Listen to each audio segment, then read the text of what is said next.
Le Congo a célébré ce 10 décembre 2025 le 77e anniversaire de la Déclaration universelle des droits de l'homme dans l'enceinte de la Commission nationale des droits de l'homme. Acteurs de la société civile, représentants du gouvernement et institutions internationales se sont réunis pour rappeler l'importance de cette journée consacrée à la défense et à la promotion des droits humains.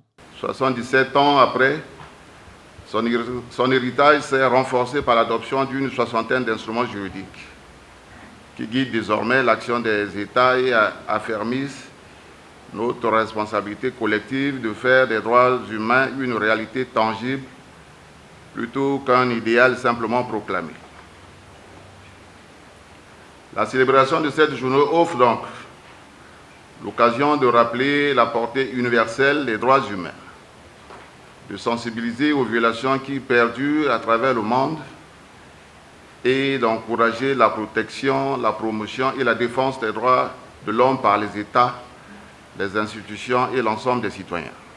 Les droits humains, qualifiés d'indivisibles, ont été ces dernières années confrontés à des actes de barbarie et à de graves violations envers les populations, a souligné Fatouma Bari Marega, coordonnatrice résidente par intérim des Nations Unies. Ces dernières années, l'espace civique s'est réduit. Les violations graves dont nous avons été témoins sont le signe d'un mépris flagrant des droits et d'une indifférence glaciale face aux souffrances humaines.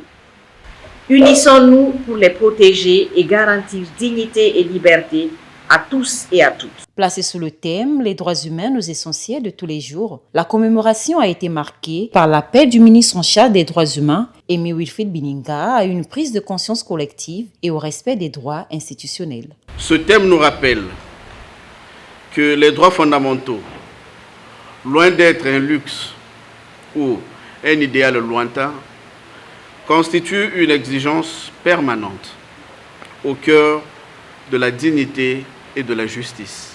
À travers l'expression « nos essentiels de tous les jours », il sied d'intégrer les droits humains dans nos habitudes, dans la formation et l'éducation, dans la protection de la femme, dans l'accompagnement de la personne vivant avec handicap, dans la sécurité du citoyen, dans l'accès équitable à la justice. Enfin, le ministre de la Justice, des Droits humains et de la promotion des peuples autochtones a procédé au dévoilement officiel de la Charte des droits humains, symbole d'un engagement renouvelé en faveur de la dignité et de la protection des citoyens.